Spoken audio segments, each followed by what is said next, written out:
Welcome back episode of car talk. हमारी फिर ने हमारे से सवाल किया कि वो एक ओवरसीज़ पाकिस्तानी है, पिछले 10 साल से वो पाकिस्तान से बाहर है एंड उनका जो आबाई इलाका है वो फैसलाबाद है। वो कह रहे हैं कि सर मेरे पास जो फैसलाबाद में एरियाज़ हैं, प्रॉपर्टीज़ हैं, उनके ऊपर मेरी अच्छी ग्रिप है, वहाँ मुझे पता है मेरा वहाँ का इलाका है, तो मैं वहाँ जानता हूँ कि उसका क्या एरिया है, क्या रेट्स हैं, क्या ईच एंड एवरीथिंग है।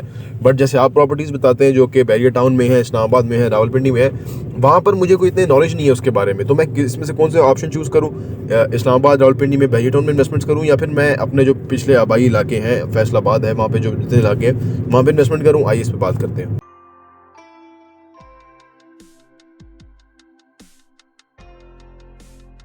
बिस्मिल्लाहिर्रहमानिर्रहीम। आपकी गुफ्तगू से लगता है कि आप इन्वेस्टमेंट के काम को नहीं समझते, क्योंकि हर बंदा जो इन्वेस्टमेंट के काम को समझता है ना, तो वो अपने साथ वाला प्लॉट खाली है तो वो ले लेता है। तो ये इन्वेस्टमेंट नहीं होती वो आपका पैसा डेड हो जाता है, एक तरह का बढ़ता है लेकिन बहुत स्लो बढ़ता है।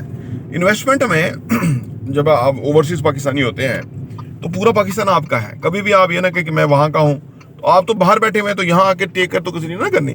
इसलिए बहरिया और डीएचए का जो मॉडल है वो बड़ा सिक्योर मॉडल है। उसके अंदर आपके नाम के ऊपर चीज़ है, या आपको कोई फाइल बनाई है किसी ने, कोई कंपनी है जो कि बहरिया में एग्जिस्ट करती हुई, तो वो उसकी वैल्यू है।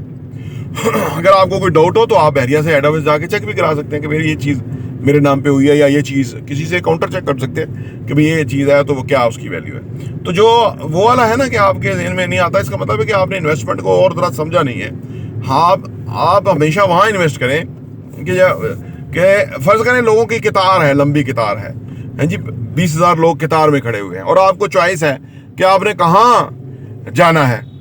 तो जो आम सादा आदमी होगा वो 20,000 के बाद कतार में लग जाएगा कि भाई मेरा ये नंबर है। हालांकि आपको मिनिस्ट्री है कि आप कहीं भी खड़े हो सकते हैं, आप 5वें नंबर पे भी खड़े हो सकते हैं। तो मेरे जैसा बंदे को अगर ये हो कि तो मैं पहले नंबर पर खड़ा हूँगा, वो अखलाकी तौर पे एक अलग बात है, लेकिन मुझे एक आज़ादी मिली है, ठीक है ना। इसी तरह इन्वेस्टमेंट है। अगर आप रवायती तरीके पे इतना पीछे जाके बैकवर्ड इलाकों में या फैसलाबाद में अगर ऐसी जगह पे इन्वेस्ट कर दें कि जहाँ अगर फैसलाबाद में भी कोई अच्छा प्रोजेक्ट है और वो क्रेडिबल है कंपनी और वो डिलीवर करेंगे और वगैरह उनकी प्रीवियस साख, तो वहाँ भी इन्वेस्टमेंट बनती है। लेकिन आप बेस्ट ऑफ द बेस्ट और टॉप जगह पे इन्वेस्ट करें ताकि आपका रिटर्न एंड इन्वेस्टमेंट ज़्यादा हो, ठीक है ना। आप अपने आप को ओल्ड स्कूल ऑफ थॉट से निकाल के नई चीज़ें लर्न करें, और हम अपने चैनल प्रॉपर्टी विजन टीवी पे बड़ी ज़िम्मेदारी से आपके सामने चीज़ें लेके आते रहते हैं। इन्वेस्टमेंट अपॉर्चुनिटी भी लेके आते हैं, हम बताते भी कि इतना फ़ायदा है, इतने टाइम में इतना हुआ है या हो सकता है सारा, और उसकी हम रिस्पॉन्सिबिलिटी भी लेते हैं, ठीक है। मार्केट सिचुएशन ऊपर नीचे होती रहती है, वो तो प्रॉपर्टी थोड़ी लॉन्ग टर्म इन्वेस्टमेंट होती है ना। अगर आपने इन्वेस्ट किया और अगले 6 महीने साल में आप कहते हैं जी इतना फ़ायदा हो जाए, चांसेस है हो भी जाएगा, लेकिन अगर ना हो तो you have to wait for some time. लेकिन होगा, वो जो बैकलॉग है वो आपको फिर डबल प्रॉफिट होगा आने वाले टाइम में। जो मौजूदा हालात बन गए थे, इसमें कुछ का दावा तो नहीं है कि साल 1.5 साल जो गुजरे हैं, आपकी सोच है, ऐसा कभी भी हमने टाइम नहीं देखा जो ये था।